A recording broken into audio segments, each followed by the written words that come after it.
El Congreso se encamina a hacerle un reproche político a la ministra del Deporte, Astrid Rodríguez, por la pérdida de la sede para Colombia de los Juegos Panamericanos del 2027. En las últimas horas, 32 senadores de los partidos Centro Democrático, Cambio Radical, la U, Conservador y Liberal la citaron a un debate de moción de censura. No hay derecho, la vergüenza nacional e internacional que hemos tenido que vivir en los últimos días por sus olvidos y por su falta de gerencia. En política, toda responsabilidad tiene una consecuencia, en este caso, el retiro del cargo. Desde el pacto histórico rechazaron esta citación y salieron en defensa de la alta funcionaria, pues según ellos, no fue su culpa que se haya incumplido con el contrato. De todos aquellos que están pidiendo la moción de censura para la ministra, ninguno se preocupó por los panamericanos. 2. Ninguno quiere aceptar que la culpa fue de Duque y Pumarejo, que no pagaron el 2022, ni instalaron el comité que exige la Organización Panamericana del 2021. En la plenaria del Senado se necesitaría un mínimo de 53 votos para que prospere la moción de censura que buscaría que la ministra del Deporte se aparte del cargo. Ya van en 33 de 53. Si esto sigue prosperando, pueden tener los votos. ¿Cómo? Porque es que generalmente las mociones de censura no terminan en nada. Siempre los ministros se salvan. La otra manera del ministro de salvarse, de no salir por una moción de censura, es que el presidente le acepte la renuncia, porque es que la información que hay es que ya ha tocado las puertas de Palacio para decir, me voy. Incluso suenan dos nombres para reemplazarlos. Uno de ellos, Jorge Iván Ospina, el que era exalcalde de Cali. Perdón por la risa. Ya la voy a explicar, Bueno, pero... sí. Bueno, esa es una de las personas que suena para reemplazar a la ministra. Pero mientras esto se consolida o no, si renuncia o no renuncia, lo cierto es que cada vez se suman más senadores. Efectivamente, la moción de censura, que es la instancia en la cual el gobierno de cualquier presidente puede sufrir la mayor herida desde el punto de vista político viniendo del legislativo. La moción de censura se cocina en el legislativo, le ponen la censura o no logran la censura o no la censura a un ministro de un gobierno, es decir, del Poder Ejecutivo. Es decir, es el punto en el cual se puede infligir la mayor derrota política del legislativo al Ejecutivo. Desde que se concibió en la Constitución Política de Colombia no ha prosperado nunca, no ha prosperado en la forma, formalmente, en la medida en que ningún ministro se ha visto, ha tenido la votación total en su contra. Antes de eso, como lo decía Giovanni, lo que suele suceder es que el ministro renuncia o el presidente lo saca con tal de no sufrir esa derrota política. En este caso en concreto, creo yo que es muy bajita la probabilidad de que la ministra Astrid Rodríguez llegue a enfrentar al Congreso. Es altísima la probabilidad de que le acepten la renuncia antes de que eso suceda, porque es que no hay defensa.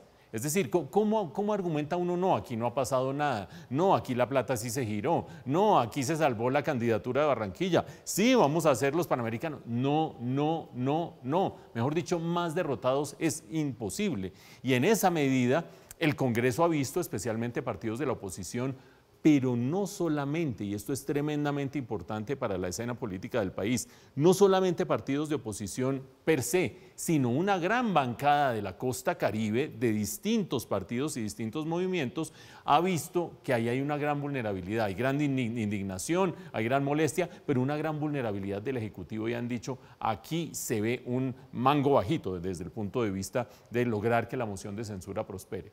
Viene entonces la decisión del presidente, ¿qué hago? ¿La sacrifico o no la sacrifico? Creo que desde que lo oímos en las últimas horas, cuando hizo la reunión finalmente en la presidencia y llegó a los últimos 10 minutos el presidente y después dio la rueda de prensa, creo que ya estaban los indicios de que la va a sacrificar. Cuando dijo, funcionarios del gobierno, que a pesar de que se sabía cómo eran las cosas, no supieron cuáles eran las implicaciones de lo que estaban haciendo y fueron temerosos a la hora de comprometer una plata al final del año, es decir, cero solidaridad con su ministra, cero solidaridad con sus subalternos. Ahí ya estaba mostrando que seguramente la va a dejar ir. Y al dejarla ir, vienen entonces dos grandes preguntas. La primera, la que planteaba Giovanni, ¿quién la va a reemplazar? Y yo me veo obligado a explicar por qué en un momento dado, con todo respeto y me disculpo por la risa, pero quiero explicar por qué me da risa si es que llega a ser Jorge Iván Ospina, el exalcalde de Cali, el designado para el Ministerio del Deporte. Todo esto se ha generado por una ineptitud a la hora de operar en la ejecución del gasto, la claridad en la ejecución del gasto, el conocimiento de la función pública, etcétera, etcétera.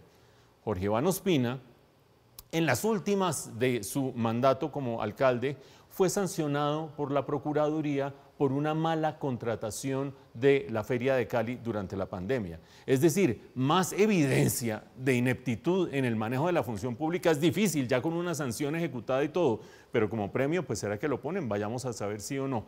Pero la pregunta más importante, que creo que es la que se debe estar haciendo el país en este momento, es la ministra, quien veían ustedes ahí con el exalcalde Pumarejo, la verdadera responsable de todo esto. Yo creo que uno se tiene que preguntar quién la eligió, o quién la designó más bien, quién la nombró como ministra, quién le dio o no le dio directrices claras, quién la respaldó o no la respaldó, es funcional o no es funcional el gobierno, se reúne el presidente con sus ministros a dar instrucciones regularmente, los ministros tienen acceso al presidente o no tienen acceso al presidente, los ministros tienen instrucciones claras o deben seguir lo que piensa el presidente por Twitter.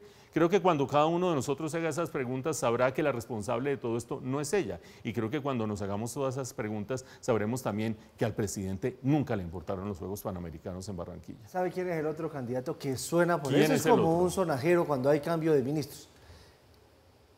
Antonio Sanguino. Antonio Sanguino. Sí, que había trabajado con la alcaldesa Claudia López del Partido de los Verdes, sí, y que tendría un sentido político muy importante, porque si el presidente está tratando de recomponer fuerzas y los verdes, sobre todo en medio de la discusión de la reforma a la salud en la Cámara, se fueron abriendo y se fueron quebrando, pues entonces Antonio Sanguino sería por lo menos un intento de cohesionar a los verdes. Ahora, yo no creo que Antonio Sanguino vaya a controlar a Katy Jubinado, Catherine Miranda, etcétera, etcétera, ¿no? No, y sobre todo con esa pérdida de los Juegos. Es que, ¿qué le queda a Colombia después de haber perdido los Juegos? No, nada, absolutamente.